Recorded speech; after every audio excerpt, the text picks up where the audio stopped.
is the 4th day of December. I trust you're doing fine from wherever you're watching us from. This is Mwangaza 4 PM Briefs, and my name is Daisy Paul.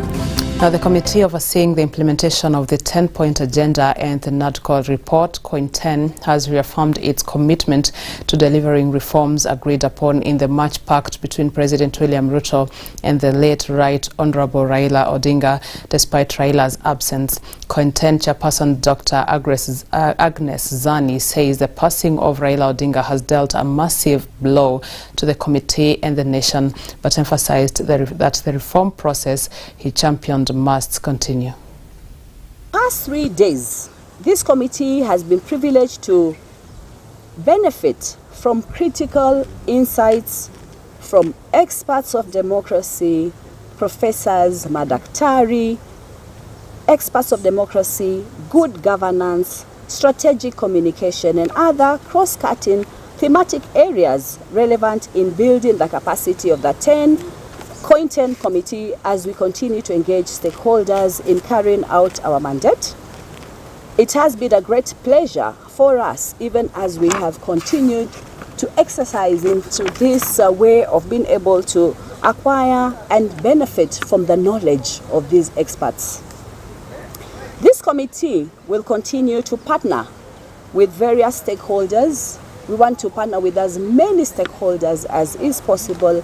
We welcome these stakeholders to partner with us as this committee extensively engages with those stakeholders and members of the public in public participation and the 10-point agenda related consultation.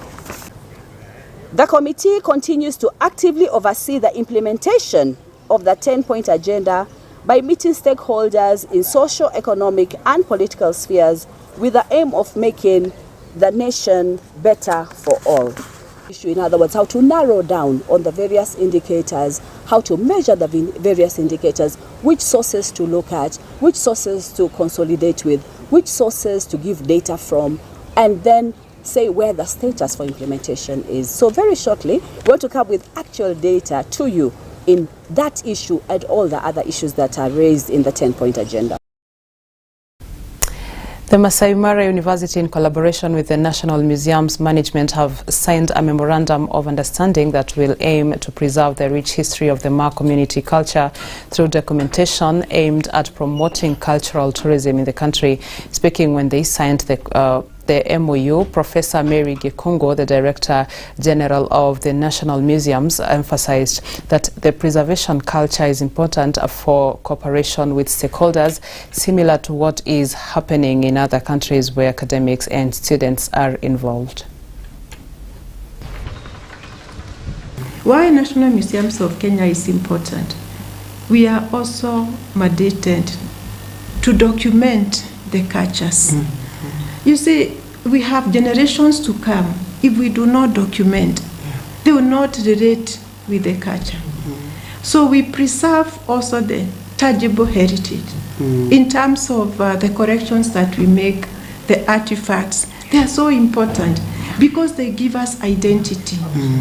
And we are happy even to partner because that task that we have been given by the government of Kenya, it is a national mandate for us to work with other institutions because we cannot say that we can do it alone.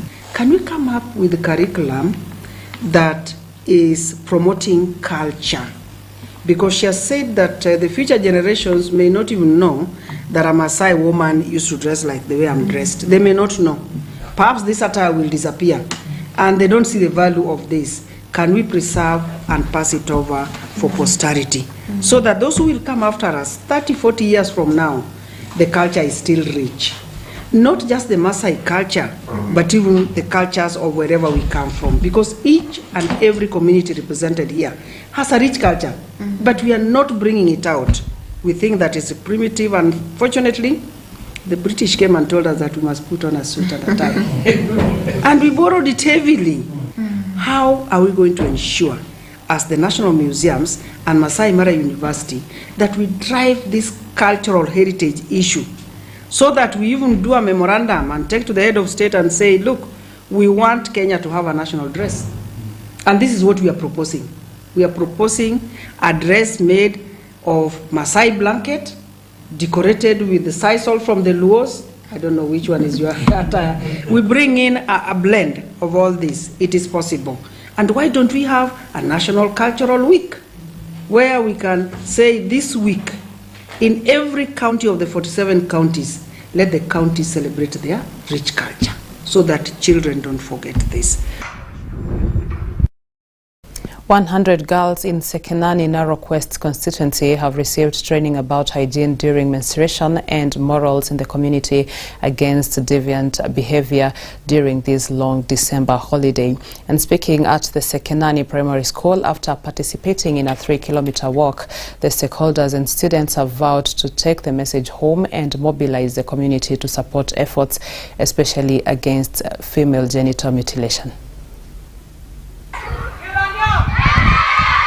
So I want to make sure those girls are coming back in 2026 to make sure they are back in a school, achieving their education and also coming back with the confidence.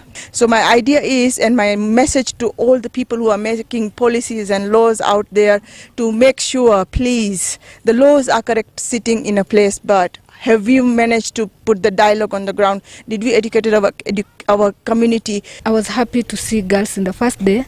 They were a bit timid, but now I'm so happy to see them so bold. I've seen that the life skills that they have been taught to be bold, to say no. And I'm sure that most of them, when they are maybe told that they are going through they will be going through FGM, I'm sure most of them will be able to say no because they have learned to be bold. We were trying to tell them to maintain their hygiene by using the available water that they have. In our sensitization sessions, we make sure we have the boys. We are trying to have the total member involvement where all the boys are also aware and they are not able to stigma the girls. Hapa tunafunzwa about FGM and nimesaidika kwa siku mbili na nimejifunza kwa that FGM is not allowed in Maasai girls and early marriages. With that report, we come to the end of our 4 p.m. briefs. Many thanks for staying with us. I'll see you again at 9 p.m. My name is Daisy Paul, and for now, I'm wishing you a good evening.